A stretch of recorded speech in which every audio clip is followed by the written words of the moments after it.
India ने world cup जीत लिया है और वुमेन्स टीम में अगर हम बात करें तो एक ऐसे खिलाड़ी की भी होनी चाहिए जिससे पूरे वर्ल्ड कप सीरीज में स्क्वाड में जगह नहीं मिली और उसने एंड में आकर के क्या कीर्तिमान रच लिया। ये हम बात कर रहे हैं शेफाली की और सर हमारे साथ मौजूद हैं। देव सर से समझते हैं कि कौन है वो महान खिलाड़ी जिनको अभी तक जगह नहीं मिल रही थी और आते ही उन्होंने नया कीर्तिमान रच दिया था। जगह तो मतलब मेन स्क्वाड में तो छोड़िए, रिजर्व्स में भी जगह नहीं थी। बट वो कहते हैं ना कि मतलब किस्मत में अगर लिखा हो तो मतलब कुछ भी हो सकता है। मतलब एक तरह से शेफाली की डेस्टिनी थी वर्ल्ड कप में खेलना, वर्ल्ड कप जीतना।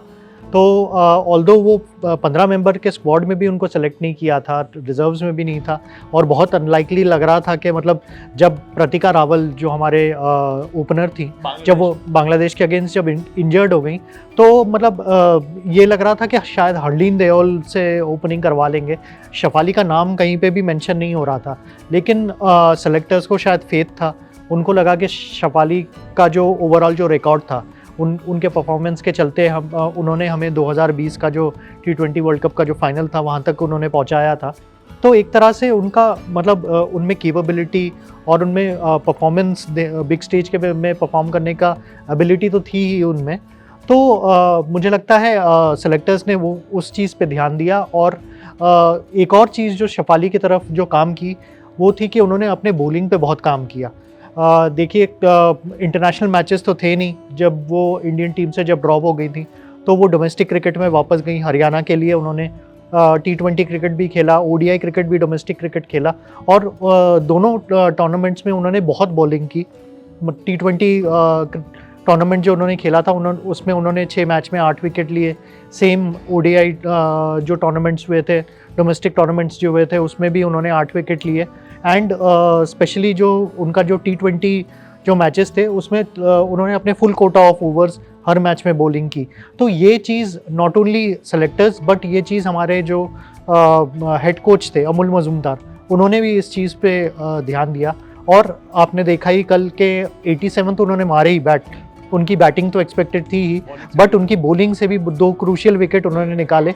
और ये चीज़ काफ़ी आई थिंक सोची हुई चीज़ थी, काफ़ी सोचा हुआ प्लान था इंडियन टीम का कि शेफाली की बॉलिंग भी यूटिलाइज करेंगे और ये बहुत काम में आई उनको अल्टीमेटली। अगर हम बात करें सर कि आप बता रहे हैं कि एक्स्ट्रास में जगह नहीं थी, फिर 15 खिलाड़ियों की बात करें उनको जगह नहीं मिली, तो एकदम से उनको कैसे सेलेक्ट कर लिया गया और बाकी लोगों को फिर क्यों नहीं खिलाया गया? देखिए एक तो कौन इंजर्ड हुआ था इसके ऊपर भी डिपेंड करता है।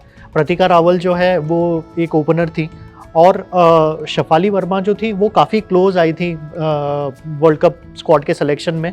बट क्योंकि प्रतिका रावल के जो परफॉर्मेंसेस थे थोड़े ज़्यादा कंसिस्टेंट थे, उसी वजह से उन्होंने स्मृति मंधाना के साथ प्रतिका रावल को फर्स्ट चॉइस प्रेफर किया था। और प्रतिका रावल ऑब्वियसली उन्होंने अपने परफॉर्मेंसेस भी दिखाए थे वर्ल्ड कप में।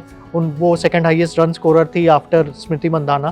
तो ऑब्वियसली एज ओपनर उनको ही फर्स्ट चॉइस मिलनी चाहिए थी।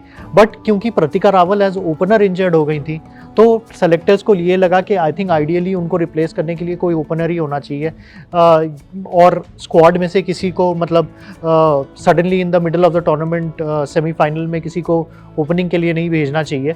तो इसीलिए उन्होंने डिसाइड किया कि शेफाली वर्मा जैसे एक ओपनर को मौका दिया जाए। तो देखिए कहते हैं ना कि जो आपकी किस्मत में लिखा होता है वो आपको मिलता जरूर है और ऐसे ही शेफाली को शायद वहाँ तक फाइनल में आना था और हम लोगों को वर्ल्ड कप जितवाना था, वो उन्होंने भरपूर कराया और हम लोगों को मजा भी आया है। देखने में भी मजा आया था कि कैसे इंडिया की टीम ने जो ऑस्ट्रेलिया को 7 बार के विनर्स को हराया था, भाई मजा आ गया। फिर उसके बाद साउथ अफ्रीका की टीम ने भी बड़ा अच्छा गेम खेला था, बड़ा अच्छा चेस करने की कोशिश की थी, हालांकि अनसक्सेसफुल रहे, पर कोई बात नहीं। गेम जो है आप कह सकते हैं cricket is not know more a gentleman game, it's an everyone's game now. तो कहीं ना कहीं देखते रहिए ऐसी हमारे वीडियोस भी और क्रिकेट से जुड़ी हर खबरें भी हम आपके लिए लगातार लाते रहेंगे। बने रहिए हमारे साथ। Thank you for watching. Thank you.